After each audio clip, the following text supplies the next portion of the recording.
ದಿವ್ಯಾಂಗ ಮಗಳ ಪ್ರಾಣಕ್ಕಾಗಿ ಆಳದ ಬಾವಿಗೆ ಜಿಗಿದ ತಾಯಿ. ತಮಿಳುನಾಡಿನಲ್ಲಿ ಮಮಕಾರದ ಸಾಹಸಕ್ಕೆ ಸಾಕ್ಷಿಯಾದ ಗ್ರಾಮಸ್ಥರು. ಅಯ್ಯಂಕಟ್ಟುವಿನ ನಿವಾಸಿ ಸುಂದರಂ ಅವರ ಪುತ್ರಿ ದಿವ್ಯಾ ಆಕಸ್ಮಿಕವಾಗಿ ನೀರು ತುಂಬಿದ ಬಾವಿಗೆ ಬಿದ್ದಾಗ ತಾಯಿ ಮುತ್ತುಮಣಿಯವರು ಕೂಡಲೇ ಬಾವಿಗೆ ಹಾರಿದ್ದಾರೆ.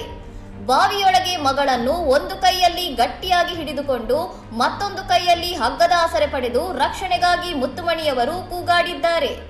ತಾಯಿಯ ಕೂಗು ಕೇಳಿ ಸ್ಥಳೀಯರು ತಕ್ಷಣ ಕರ್ತೂರು ಪೊಲೀಸರು ಮತ್ತು ನಂಬಿಯೂರು ಅಗ್ನಿಶಾಮಕ ದಳಕ್ಕೆ ಮಾಹಿತಿ ನೀಡಿದ್ದು, ಸ್ಥಳಕ್ಕೆ ದೌಡಾಯಿಸಿದ ಸಿಬ್ಬಂದಿ ಬಿಗುವಿನ ಕಾರ್ಯಾಚರಣೆ ನಡೆಸಿದ್ದಾರೆ. ಅಗ್ನಿಶಾಮಕ ದಳದವರು ವಿಶೇಷ ರಕ್ಷಣಾ ಸಲಕರಣೆಗಳನ್ನು ಬಳಸಿ ಬಾವಿಗೆ ಇಳಿದು ತಾಯಿ ಮತ್ತು ಮಗಳಿಬ್ಬರನ್ನು ಸುರಕ್ಷಿತವಾಗಿ ಮೇಲೆತ್ತುವಲ್ಲಿ ಯಶಸ್ವಿಯಾಗಿದ್ದಾರೆ. ಮುತ್ತುಮಣಿಯವರ ಧೈರ್ಯ ಮತ್ತು ಸಮಯ ಪ್ರಜ್ಞೆಯಿಂದಾಗಿ ಸಂಭವಿಸಬಹುದಾದ ದೊಡ್ಡ ದುರಂತವೊಂದು ತಪ್ಪಿದಂತಾಗಿದ್ದು, ಅಗ್ನಿಶಾಮಕ ದಳದ ತ್ವರಿತ ಕಾರ್ಯಕ್ಕೆ ಗ್ರಾಮಸ್ಥರು ಮೆಚ್ಚುಗೆ ಸೂಚಿಸಿದ್ದಾರೆ. ಇನ್ನಷ್ಟು ಸುದ್ದಿಗಳಿಗಾಗಿ ನೋಡ್ತಾ ಇರಿ ಸೌರಂ ಟಿವಿ.